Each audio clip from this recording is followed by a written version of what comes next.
ప్రభువైన యేసు నామములో చేరి వచ్చి మీకు వందనాలు సమర్పిస్తున్నాను. యోహాను సువార్త 17వ అధ్యాయంలో 3వ వచనం సమాచారం చదువుకుంటాం.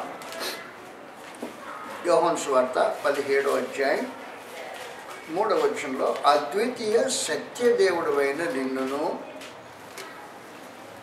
నీవు పంపిన యేసుక్రీస్తును ఎరుగుటయే నిత్య జీవం. దేవుని ఎరగాలి. దేవుని ఎరగాలి అంటే దేవుని వ్యక్తిత్వం ఎలాంటిదో ఎరగాలి,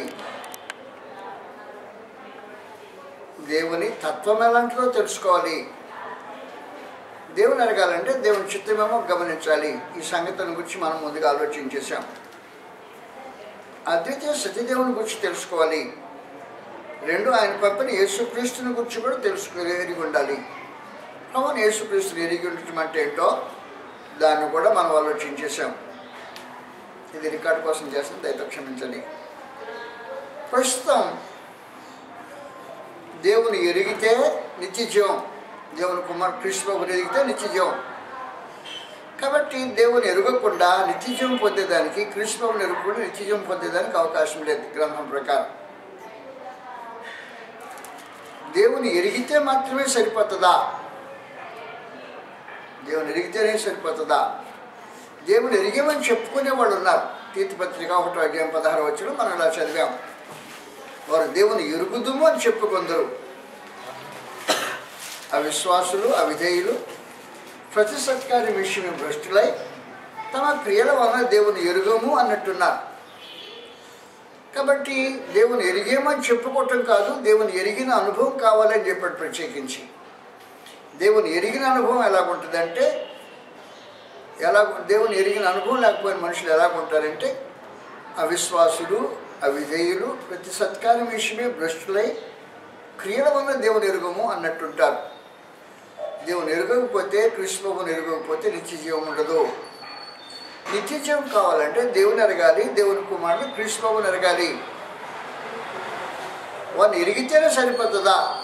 దేవుడు కృష్ణబాబు మనల్ని ఎరగాల్సిన అవసరం లేదా? దేవుడు మనల్ని ఎరగకుండా, కృష్ణబాబు మనల్ని ఎరగకుండా మన నిత్యత్వం అనుభవించేదానికి అవకాశం ఉంటుందా? ఉండేదానికి ఛాన్స్ ఉండదు.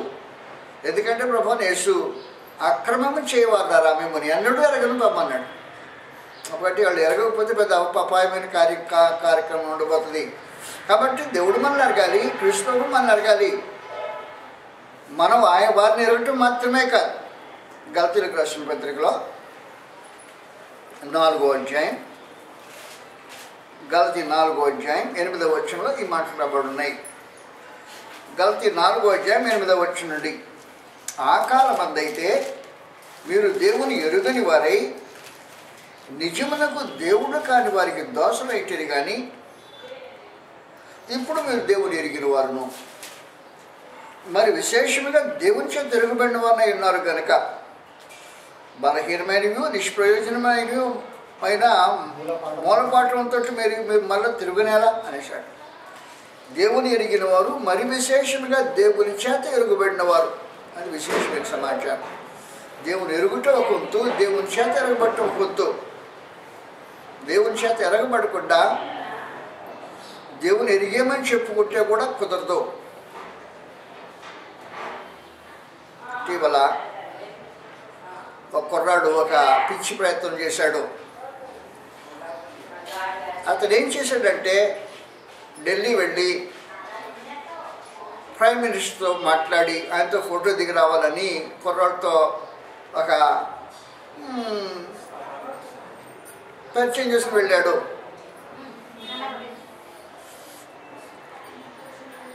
మన్మోహన్ సింగ్ గారి యొక్క పుట్టు పూర్వత్రాలు, బ్యాక్గ్రౌండ్, తల్లిదండ్రుల కానుండి తన విద్యాభ్యాసం, బాల్యము, విద్యాభ్యాసము, ఒకరి జీవితం అంతా సమస్తం బాగా క్షుణ్ణంగా తెలుసుకొని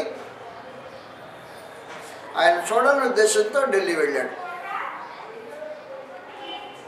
ఢిల్లీ వెళ్ళిన తర్వాత అక్కడున్న గార్డుని ఎలాగ ఒప్పించాడో మొత్తానికి మంచి మాటకారి గార్డుని ఒప్పించి నేను ఒకసారి ప్రైమ్ మినిస్టర్ని చూడాలి, నేను వచ్చాను ఆయన కోసం అని వగైరా సంగతి అట్లా ఒప్పించాడు. మొత్తానికి ఒప్పించి అయితే నువ్వు దగ్గర ఏమన్నా ఉంటే నీ కార్డు నేను చూపిస్తాను ప్రైమ్ మినిస్టర్కి, నేను రమ్మంటాడో లేదో అని చెప్తే ఆ కుర్రాడు తన కార్డు ఇచ్చాడు.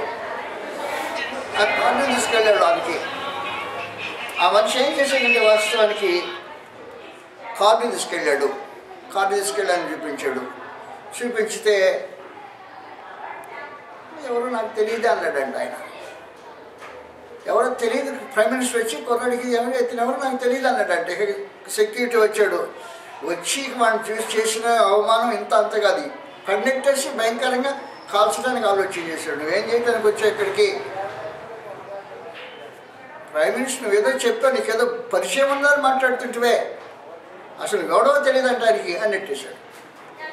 ఆఫ్టర్ ఆల్ ఒక ప్రెసిడెంట్కి మనిషి తెలియకపోతే ప్రైమ్ మినిస్టర్కి తెలియకపోతే నెట్టివేయబడేంత పరిస్థితి. దేవుని చేత ఎరుగుపడకుండా దేవుని సమూహంలోనికి ఆయన ఇంటిలోనికి వెళ్ళి దేవుని బిడ్డలుగా స్వాస్థ్యం అనుభవించడానికి అవకాశం ఉంటుందా? ఉండదు. అలా ఊహించకూడదు. వాస్తవానికి దేవుని మనం ఎరుగుదామని చెప్పుకుంటే చాలదు, దేవుడు మనల్ని ఎరిగి ఉండాలి. అలా దేవుని చేత ఎరుగుబడిన వారని ప్రత్యేకించి ఇక్కడ మాట్లాడుతున్నాడు. కాబట్టి దేవుని ఎరుగుంటే మాత్రం చాలదు, దేవుని చేత ఎరుగుబడవలసిన అవసరం ఉంది మానవ జాతికి. కాబట్టి ఇలాగ రాయబడింది. మరోసారి చదువుతాం గలతీయులకు రాసిన పత్రిక 4వ అధ్యాయం. ఆ కాలం అందైతే మీరు దేవుడు ఎరుగని వారై నిజమునకు దేవుడు కాని వారికి దాసులైంది, కానీ ఇప్పుడు దేవుని ఎరిగిన వారును మరి విశేషంగా దేవుని చేత ఎరుగుబడిన వారిని. అది విశేషమైన సంగతి. విశేషమైందంటే దేవుని ఎరగటం కాదు, విశేషమైంది. మరి విశేషమైందంటే దేవుని చేత ఎరుగుబడిన వారు అయి ఉన్నారు అనేది. కాబట్టి ఇప్పుడు మనము దేవుని చేత ఎరుగుబడిన వారమా? దేవుని ఎరిగిన వారు ఉండటం అనేది నాకు అభ్యంతరం లేదు. మీరు దేవుని ఎరిగిన వారని మీ భక్తిని బట్టి మీరు కనుపరిచే దేవుని మీకు కనుపరిచే ఆ దృక్పథాన్ని బట్టి మీరు దేవుని ఎరిగిన వారని నేను అనుకుంటాను. కానీ మన ప్రశ్న ఏంటంటే దేవుని చేత ఎరుగుబడిన వారా? దేవుని చేత ఎరుగుబడిన వారు ఎవరు? దేవుని చేత ఎరుగుబడిన వారు. దేవుని చేత ఎరుగుబడిన వారు కాకపోతే ఆ కుర్రాడికి ప్రైమ్ మినిస్టర్ దగ్గర జరిగిన అవమానం కంటే హీనమైన అవమానం దేవుని సముఖంలో జరిగిపోయి నేను ఎన్నడూ ఆక్రమించే వాళ్ళు బయటకు వెళ్ళమంటే ఎంత గవర్నమెంట్ సంఘం జరిగిపోతుందో ఆలోచించేయటం చాలా ప్రాముఖ్యమైన సమాచారం అంటుంది. దేవుని చేత ఎరుగుబడిన వారు అంటే ఏం చేయాలన్నమాట? దేవుడే చెప్పాలి, వారు నా ప్రజలు, నేను వారికి దేవుడినని దేవుడు స్వయంగా చెప్తే అప్పుడు దేవుని చేత ఎరుగుబడిన వారు బయట. దేవుని ఎరిగిన వారును మరి విశేషంగా దేవుని చేత ఎరుగుబడిన వారు ఉండాలి. అలాంటి సమాచారం దేవుడు తానే స్వయంగా చెప్పాలి మనుషులకు. కాబట్టి నేను మిమ్మల్ని ఎరిగాను అనే సంగతి దేవుని దగ్గర నుంచి మనుషులకు రావాల్సిన అవసరం ఉంది. ఊరికే భక్తి కనపరిచితే సరిపోదు, దేవుని ఎరిగమని చెప్పుకుంటే సరిపోదు. నేను చెప్పుకోవటం నిజంగా దేవుని ఎరిగినప్పుడు సరిపోదు, దేవుని చేత ఎరుగుబడవలసిన అవసరం ఎంతైనా ఉంది. దేవుని చేత ఎరుగుబడ్డ వారు ఎవరు అని గ్రంథం 4 చోట్ల ప్రత్యేకంగా తెలియజేస్తుంది. కాబట్టి 4 ప్రత్యేకమైన స్థలాల్లో దేవుడు నేను వారికి దేవుడిని ఎందును, వారు నాకు ప్రజల ఎందును ఆయన చెప్పాలి. అది చెప్పిన సందర్భం మనం 4 చోట్ల ఉన్నాయి గ్రంథంలో. దాన్ని ఆలోచించబోతాం. నెంబర్ 1 హెబ్రీయులకు రాసిన పత్రిక 8వ అధ్యాయంలో దేవుని చేత ఎరుగుబడిన అనుభవం ఎవరికి ఉంటుంది? దేవుడే చెప్పాలి నేను వారిని ఎరిగి ఉన్నానని. హెబ్రీయులకు రాసిన పత్రిక 8వ అధ్యాయంలో 10వ వచనం నుండి ఇశ్రాయేలు వారితో నేను చేయబో నిబంధన, వారి మనసులో నా ధర్మ విధులు ఉంచుదను, వారి హృదయం మీద వాటిని రాయుదును, నేను వారికి దేవుడన ఎందును, వారు నాకు ప్రజల ఎందురు. వారిలో ఎవడును ప్రభువును తెలుసుకున్నాడని తన పట్టణస్థుడికైనా తన సహోదరునికైనా ఉపదేశం చేయడు. వారిలో చిన్నలు మొదలుకొని పెద్దల వరకు అందరూ నన్ను తెలుసుకుందరు. నేను వారి దోషము విషయమై దయ కలిగి వారి పాపమును మరెన్నడూ జ్ఞాపకం చేసుకొను అని ప్రభు సెలవిస్తున్నాడు. అందువల్ల దేవుడు ఏం చెప్తున్నాడంటే క్రొత్త నిబంధన గురించి మాట్లాడాడు. ఇది ఇర్మియా గ్రంథము 31వ అధ్యాయం 31వ వచనం నుంచి కొటేషన్. ఇది ఇర్మియా గ్రంథం 31వ అధ్యాయం 31వ వచనం నుండి కొటేషన్ తీయబడింది. అక్కడ పరలోకమందు దేవుడు ఏం చేశాడంటే ఇశ్రాయేలు వారితో యోధా వారితో క్రొత్త నిబంధన చేస్తానన్నాడు. క్రొత్త నిబంధనలో ఎవరు ప్రవేశిస్తారో క్రొత్త నిబంధనలో ప్రవేశించిన వారికి ఆయన దేవుడై ఉంటాడు. ఈ క్రొత్త నిబంధన సంబంధం ఆయన ప్రజలు ఉంటారు అనేది దేవుడు గ్రంథంలో తెలియజేసి విశేషమైన సంగతి. క్రొత్త నిబంధన దేవుడు వాగ్దానం చేసినట్టు ఇశ్రాయేలు వారితో యూదా వారితో చేసిన మాట వాస్తవమే. అపోస్తలుల కార్యం 2వ అధ్యాయంలో ఈ క్రొత్త నిబంధన కార్యక్రమం జరిగింది. అపోస్తలుల కార్యం 2వ అధ్యాయం భూలోకంలో ఉండే ఇశ్రాయేలులందరూ ప్రత్యేకించి యెరూషలేములో కూడిన సమయం అది. ఆ సమయంలో ఆయన క్రొత్త నిబంధన చేశాడు. ఆ క్రొత్త నిబంధన చేసిన తర్వాత ఇలా మాట్లాడుతున్న జాగ్రత్తగా చూస్తాం. వారు ఆ మాట విని 36-7 వచ్చిన నుండి వారు ఆ మాట విని హృదయంలో రొచ్చుకొని మేమేమి చేతమని పేతురు కడమ పోస్తున్నాడుగా, పేతురు మీరు మారు మనసు పొంది పాపక్షమాపణకు ప్రతి వాడిని యేసుక్రీస్తునామమున బాప్తిస్మం పొంది అప్పుడు పరిశుద్ధాత్మ వరం మీరు కనిపించబడును.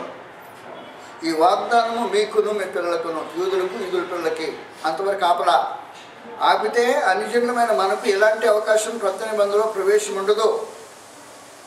అందువల్ల ఏం చేశాడంటే మీకును మీ పిల్లలకని యూదుల సంగతి మాట్లాడి దూరస్తులందరికీ, దూరస్తులమైన మనకు అనగా పరలోకమందు దేవుడు తన యొద్దకు పిలిచిన వారికి అందరికీ చెందును. కాబట్టి క్రొత్త నిబంధన దూరస్తులు కూడా చెందును అని ఆయన వాగ్దానం చేసిన కారణాన క్రొత్త నిబంధన దూరస్తులైన మనకు కూడా చెందుతుంది.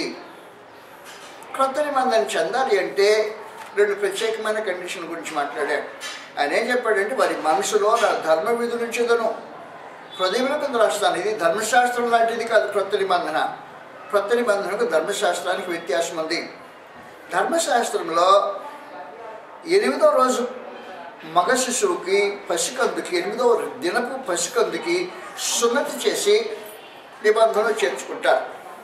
నిబంధనలో చేర్చుకున్న తర్వాత ఆ పసివాడికి కూర్చున్నప్పుడు, లేచినప్పుడు, నడిచేటప్పుడు, పండుకునేటప్పుడు దేవుని గురించిన సంగతులు జ్ఞానము బోధిస్తుంటారు. తల్లిదండ్రులు బోధించాల్సిన బాధ్యత కలిగిన వాడు ఉంటాడు.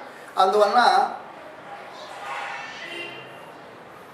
పసికొన తెలియని వాడితనంలో నిబంధన ప్రవేశిస్తాడు. ఈ తెలియని తన నిబంధన ప్రవేశించేవాడు తల్లిదండ్రులు నిర్లక్ష్యం చేశారనుకో బోధించడానికి, అతనికి ఆ సంగతులు ఎక్కలేదనుకో ధర్మశాస్త్రం నిలబడటానికి అవకాశం ఉంది. కానీ క్రొత్త నిబంధన ధర్మశాస్త్రం లాంటిది కాదు. క్రొత్త నిబంధన ఎలాగంటే పసికందుని చేర్చుకొని వారికి బోధించడం కాకుండా వయస్సు వచ్చిన వారికి దేవుని యొక్క ధర్మాలేమి, ఆయన విధులేంటి, ఆయన కట్టడలేదో వారికి అర్థమయ్యేటట్టు బోధించి వారి మనసులో నా ధర్మ విధులు చెదను. కాబట్టి నీ మనసులో దేవుని యొక్క ధర్మం ఏంటి, ఆయన పద్ధతి ఏంటి, ఆయన కట్టడి ఏంటి, ఆయన విధానం ఏమిటో బోధించబడ్డవారే హృదయపూర్వకంగా లోబడితే వారి హృదయంలో మీద వాటిని రాసేదను. నేను వారికి దేవుడు అయింది, వారు నాకు ప్రజలు అయింది. కాబట్టి దేవుడు ఎవరు దేవునికి ప్రజలు ఏంటంటే దేవుడు ఎవరిని ఎరిగిన వాడు ఏంటాడంటే నిబంధన సంబంధంగా ఎరిగిన వాడు. ఇది నిబంధన సంబంధమైన కార్యక్రమం. కాబట్టి నిబంధన సంబంధమైన దాంట్లో దేవుని యొక్క ధర్మ విధులేమో, పద్ధతులేమో, కట్టడలేమో మనుషులు ఎరిగిన వారు అయి ఉండాలి. ఎరిగిన తర్వాత హృదయపూర్వకంగా లోబడితే అలాంటి వారికి ఆయన దేవుడు అయి ఉంటారు, వారు ఆయన ప్రజలు అయి ఉంటారు. కాబట్టి క్రొత్త నిబంధనలో ప్రవేశించకుండా ఈ నిబంధన సంబంధమైన ప్రజలు కాకుండా నాకు దేవుడు తెలుసును అంటే ఒక నీకు తెలుసుంటే తెలుసుండొచ్చు, కానీ నీవు ఆయనకి తెలియవు. పరమందం దేవుడు మనుషులతో నిబంధన సంబంధం కలిగి ఉంటాడు. ఈ నిబంధన సంబంధం చెప్పాడు మరి మనసులో నా ధర్మ విధులు, దేవుడు అంటే ఇలా బ్రతకాలి, ఇలా బ్రతికితేనే దేవుని గురించి తెలిసినట్లు, ఇలా బ్రతికిన వాడు ఇలాంటి విధేయత చూపించాలి, ఇలాంటి నమ్మకం కలిగి ఉండాలి, ఇలాంటి విధానం చూపించాలి అనే సంగతి ఎరిగి హృదయపూర్వకంగా లోబడినప్పుడు వారు నిబంధనలోనికి ప్రవేశిస్తారు. నిబంధనలోనికి ప్రవేశించిన తర్వాత స్థిరంగా ఉండేదానికి అవకాశం ఉంటుంది. కాబట్టి స్త్రీ పురుషులు వివాహమందు జతపరిచే ఎలాగో భార్య భర్తలై విడదీయబడని బాంధేయంగా ఒకరినొకరు ఎరిగిన వారు ఉంటారో అలాగూ మనుషులు క్రొత్త నిబంధనలను ప్రవేశించితే దేవుని ఎరిగిన వారు, దేవుని చేత ఎరుగుబడిన వారు ఉంటారు. క్రొత్త నిబంధనలు ప్రవేశించకుండా నేను దేవుని ఎరిగానని చెప్పుకుంటే నువ్వు చెప్పుకోవటమే కానీ ఆయన ఏమంటాడు, నేను మిమ్మల్ని ఎన్నడూ ఎరగను అంటాడు. కాబట్టి దేవుని చేత ఎరుగబడిన వారు క్రొత్త నిబంధన సంబంధులై ఉండాలి. వారిని దేవుడు ఎరిగిన వాడు ఉంటాడు. క్రొత్త నిబంధన సంబంధులైన తర్వాత జీవన శైలి ఎలా ఉండాలి? దేవుని ఎరిగిన వారు అయి ఉండాలంటే క్రొత్త నిబంధన ఎరిగేవని చెప్పడం కాకుండా దానికి సంబంధించిన జీవన శైలి కలిగి ఉంటే అలాంటి వారు నేను ఎరిగి ఉన్నాను అని దేవుడు తెలియజేస్తాడు. 2 కొరింథీ పత్రిక 2వ సంగతి ఇది. 2వ కొరింథీ పత్రికలో 6వ అధ్యాయం 2 కొరింథీ 6వ అధ్యాయం సమాచారం రాబడింది. 14వ వచనం నుండి మీరు అవిశ్వాసంతో విజ్జోడుకొండుకోండి. దయచేసి నేను చదివేస్తాను, మీరు కంగారు పడకల్లా. నేను దానికి సిద్ధపడి వచ్చినవాడిని. మీరు అవిశ్వాసంతో విజ్జోడుగా ఉండుకుడి అని. అవిశ్వాసంతో విజ్జోడుగా ఉండొద్దంటే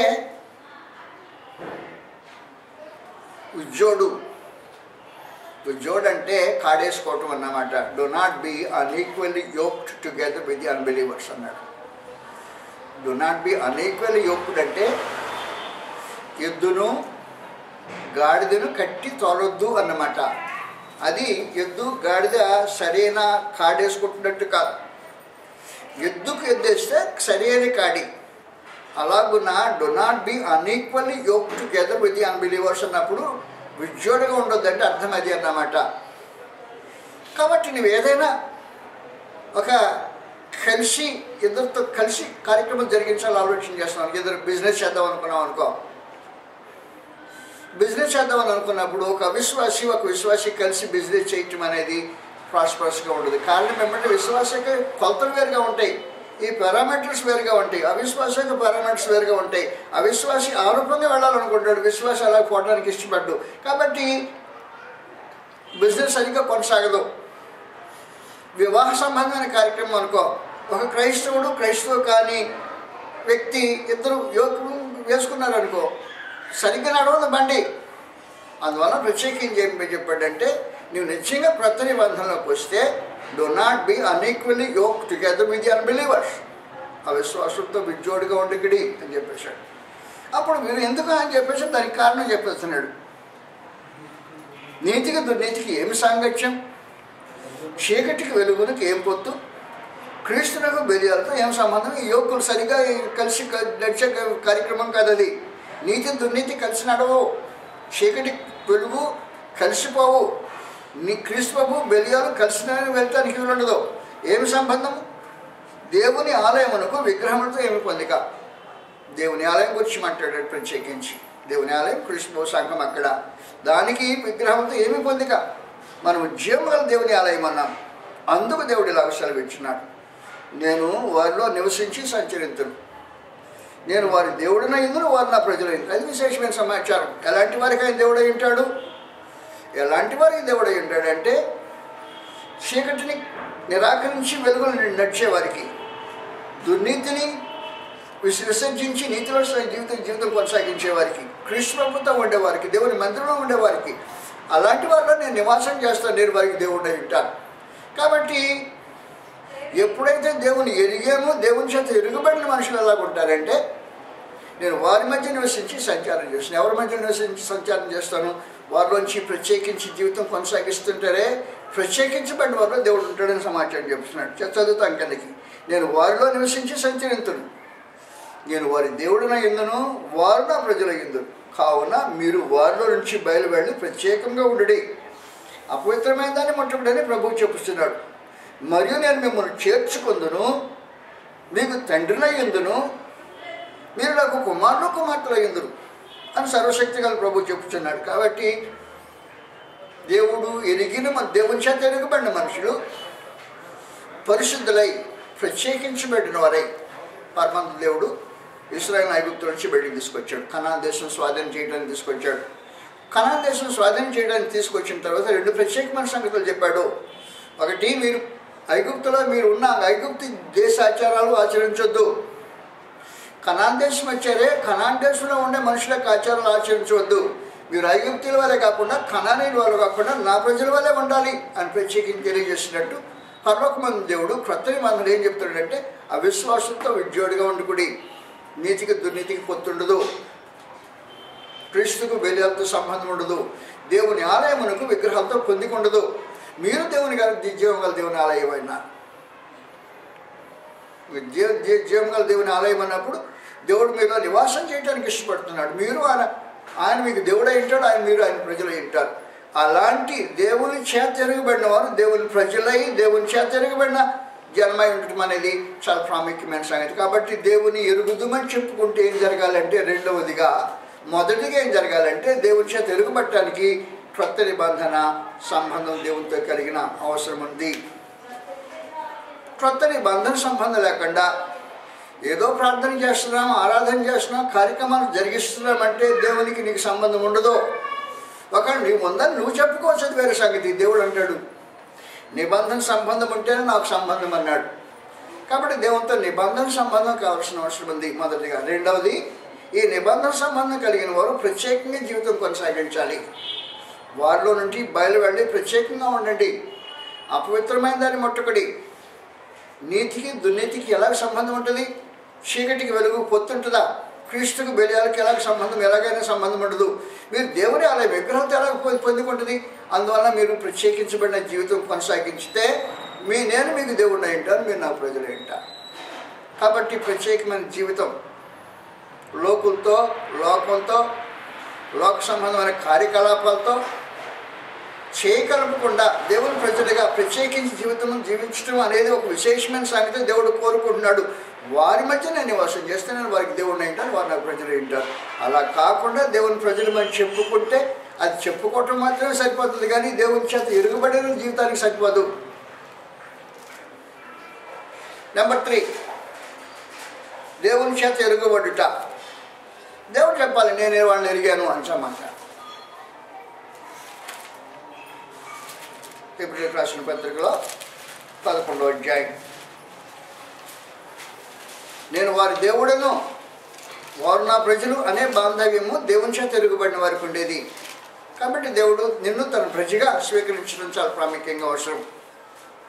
ఆయన నీకు దేవుడై నీవు ఆయన ప్రజవై ఉండటం అనేది ఒక విశేషమైన బాంధవ్యం. అది ఆ విశేషమైన బాంధవ్యం కలిగిన వారు దేవుని చేత ఎరుగుబడిన వారై ఉంటారు.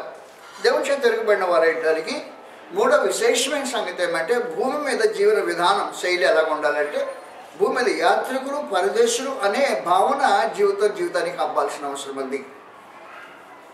యాత్రికులు పరదేశులు అనే విశేషమైన జీవన శైలి కలిగిన వారికి ఆయన దేవుడై ఉంటాడు, వారు ఆయన ప్రజలై ఉంటారు. కానీ జీవన శైలి యాత్రికులు పరదేశులు అనే భావన కాకుండా ఈ లోకంలో ఏదో శిలేసుకొని బ్రతుకుతాం, ఇదే శాశ్వతమైంది, ఇంతకంటే వేరే విషయం ఇక్కడేదో విశేషమైనది లేదు అనే భావన కలిగిన వారికి ఆయన దేవుడై ఉండడానికి ఇష్టపడడు. ఆయన ప్రత్యేకించి అబ్రహాం, ఇస్సాకు, యాకోబుల గురించి మాట్లాడాడు.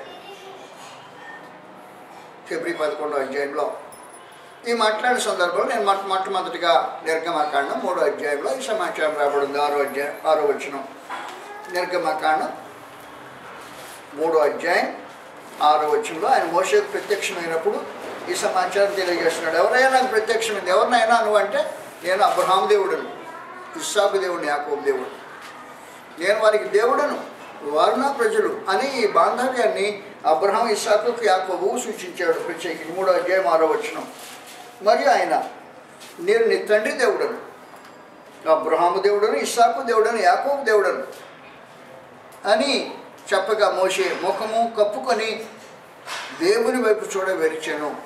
కాబట్టి ఎవరి దేవుడు అంటే, నేను మీ దేవుడను అని నీ పేరు చెప్పి నీ దేవుడని అని అంటే దేవుని చేత ఎరుగుబడిన వాడు అనే మాట దాని అర్థం. అలాగూ ఎరుగుబడిన వాడు అబ్రహాం, ఇస్సాకు, యాకోబులు. వారి జీవన శైలి బహువింతైన శైలి. అబ్రహాము గురించి మనం మాట్లాడినప్పుడు చాలా తక్కువగా ఆలోచన చేస్తుంటాం. ఆదికాండంలో 14వ అధ్యాయంలో ఈ సమాచారం రాబడింది. ఆదికాండం 14వ అధ్యాయం, అబ్రహాము ఎలాంటి వాడంటే ఎంతమంది దాసులో నాకు నిజంగా తెలియదు. తన ఇంట్లో ఉన్న దాసులకు తనకి ఒక బిడ్డ కూడా కలగలేదు, కానీ తన ఇంట్లో ఉన్న దాసులకు 318 మంది పిల్లలు పుట్టారు. 14వ అధ్యాయం 14 వచ్చిన సమాచారం రాబడింది. ఆదికాండం 14:14లో అబ్రాము తన తమ్ముడు చెరపట్టబడినని విని తన ఇంట పుట్టి అలవర్చబడిన 310 ఎనుబండుగురిని వెంట పెట్టుకొని దానిమట్టుగా రాజులను తరిమను. 318 మందిని. ఎవరి ఇళ్ళు? 318 మంది సైనికులు. ట్రైనింగ్ స్కూల్ ఉండేది అక్కడ. బైబిల్ ట్రైనింగ్ స్కూల్ కాదు, మిలిటరీ ట్రైనింగ్ ఉండేది అబ్రహాం ఇంట్లో.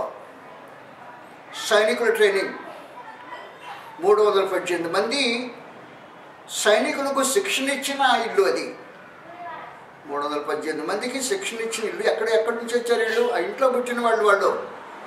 ఇంట్లో పుట్టారంటే తల్లిదండ్రులు ఉండాలి, ఇంటికి సంబంధించిన వాళ్ళు ఉండాలి. 318 మంది ఇంటి తల్లిదండ్రులు 3 వేసుకో, 2 వేసుకో, 318 ఎంత దాదాపుగా లెక్కలు చేసిన మీరు చెప్పాలా?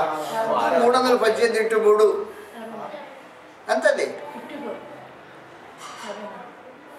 954 మంది వాళ్ళకి సంబంధించిన వాళ్ళు. మిగిలిన దాసుదాసీలు అంతమందికి నేను చెప్పడానికి అవకాశం ఉండదు. ఎంత పెద్ద ఇల్లు అతని ఇల్లు. ఈరోజు నా ప్రధాన కార్యక్రమానికి పోయాను. పిలిచేది తీసుకెళ్ళారు. భయంకరంగా మనుషులు కొట్టారు. పెద్ద విందు చేశారు, 1000 మంది ఉండరు. కానీ ఇంటిలో రోజుకి 3 పూట్ల భోజనం చేస్తే 956 3 పూట్ల భోజనం చేస్తారంటే ఇల్లు ఎంత పెద్దది. ఆ ఇంట్లో మిలిటరీ ట్రైనింగ్ ఉందంట. Military training. తన ఇంట్లో పుట్టి అలవర్చబడ్డ 318 మంది, అంతమంది మనుషులు కలిగిన వాడు. ఆ మనిషి ఎలా జీవించాడు మీకు తెలిసిన? గుడారములో నివాసం చేస్తూ వాగ్దత్త దేశంలో పరవాసే బ్రతికాడు. అది విశేషమైన సంగతి. దాని జీవన శైలి ఎలా బ్రతికిందో హెబ్రీయులకు రాసిన పత్రికలో రాయబడింది. హెబ్రీయులకు 11వ అధ్యాయంలో 13వ వచనం నుండి తన జీవన శైలి ఎలా కొనసాగించిందో ప్రత్యేకించి దేవుడు ఎందుకు తన దేవుడు అంటున్నాడో 13వ వచనం. వీరందరూ ఆ వాగ్దాన ఫలము అనుభవింపకపోయినను దూరం నుండి చూచి వందనం చేసి తమ భూమి మీద యాత్రికులను పరదేశంలో ఉండాలని ఒప్పుకొని విశ్వాసం గలవారే మృత్యునొందిరి. అలాగూ చెప్పువారు తమ స్వదేశంలో వెదుగుచున్నామని విశుద్ధపరుచుచున్నారు కారా. వారు ఏ దేశం నుండి వచ్చారో ఆ దేశంలో జ్ఞాపకం అందించుకునేళ్ళ మరల వెళ్ళుకు వారికి వీలు కలుగు. వారు మరి శ్రేష్టమైన దేశం అనగా పరలోక సంబంధమైన దేశం కోరుచున్నారు కనుక దేవుడు వారి దేవుడు అనిపించుకుంటే సిగ్గుపడలేదంటే అది సంగతి. నేను వారి దేవుడును, నాకు సిగ్గులేదు వాడు దేవుడు అనిపించుకోవడానికి. కారణం ఏమంటే వారి జీవన శైలి.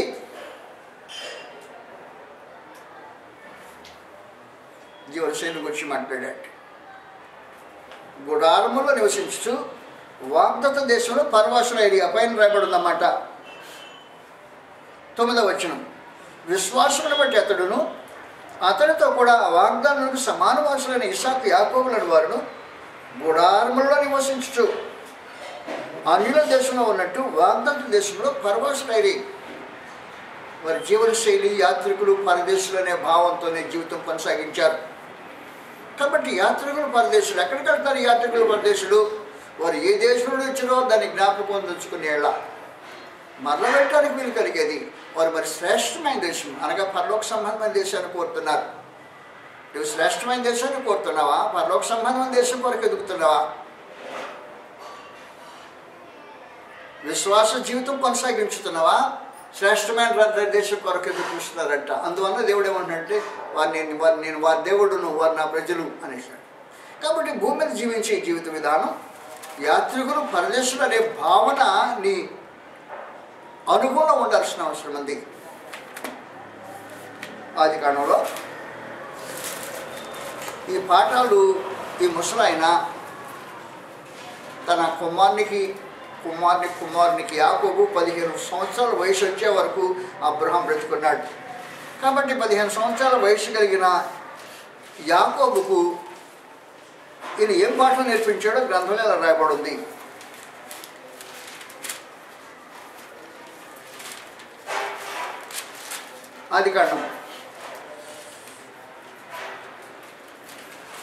ఆదికాండంలో 46 అధ్యాయం. తప్పు చెప్పాను అనుకుంటాను, క్షమించాలి, తప్పు చెప్పేశాను. ఫరోను దీవించే విశేషమైన సమాచారం ఇప్పుడు రావాలి. రైట్, 47 అధ్యాయం, క్షమించాలి, 47 అధ్యాయం సమాచారం రాబడింది. 9వ వచనం యాకోబు, క్షమించాలి, 7వ వచనం నుంచి కూడా. మరియు యోసేపు తన తండ్రి అయిన యాకోబును లోపలికి తీసుకుని వచ్చి ఫరో సమక్షమందు అతని నుంచిగా యాకోబు ఫరోను దీవించాను. ఫరో, నీవు జీవించిన సంవత్సరంలేని అని యాకోబుని అడిగినందుకు యాకోబు ఏం చెప్పాలా? ప్రశ్న ఏంటి? జీవించిన సంవత్సరాలు, అది ప్రశ్న. జవాబు ఏం రావాలి? జీవించిన సంవత్సరాల గురించి మాట్లాడారు, జవాబు ఏం వస్తుంది? జాగ్రత్త గురించి చూడు. జీవించిన సంవత్సరాలు మాట్లాడేట్లా. అప్పుడు ఏం చేశాడంటే అవి, క్షమించాలి, యాకోబు, నేను యాత్ర చేసిన సంవత్సరములు 130.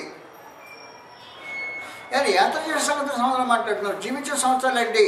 నా జీవితం యాత్ర, యాత్రికుడిగా జీవించేవాడిని నేను. ఎక్కడ నేర్చుకున్నా ఈ పాఠం? మా ముసలాయన నేర్పించాడు, అబ్రహాం. మా నాయన కూడా అదే పాఠం నేర్చుకున్నాను. అబ్రహాం ఇస్సాకు దగ్గర నుంచి వచ్చిన పాఠం ఇది. నేను యాత్ర చేసిన సంవత్సరం, నా జీవితం గురించి చాలా ఆలోచన చేస్తున్నావా? నా జీవితం అంతా నేను యాత్ర చేసిన వాడిని. నా యాత్ర చేసిన కాలం 130. అది నా పితరులు యాత్ర చేసిన కాలం అంతా కాలా అని చెప్పేసి. అందువల్ల దేవుడు ఎవరికి దేవుడై ఉంటాడు అంటే నేను వారిని ఎరుగుదును, వారు నా ప్రజలు అని చెప్పడానికి పరమ దేవుడికి ఉపయోగించిన 3వ విశేషమైన సంగతి, నువ్వు యాత్రికుని స్వభావంతో భూమి మీద జీవించడం అవసరమైనది. అబ్రహాము మహారాజు అయి ఉన్నాడు వారి మధ్యలో. ఎంత ఆస్తిపరుడు అనేది నేను చెప్పడానికి వీలుండదు. ఒక పూటకి 3 పూట్ల 1000 మంది, కనీస మందిని భోజనం పెట్టేవాడు ఎంత ఆస్తిపరుడు అయి ఉంటాడు. ఒక పూట జరిగే భోజనం పెట్టి పంపించే పెళ్లి సంబంధం కాదు అది. ఇంట్లో నివసించే మనుషులు 1000 మంది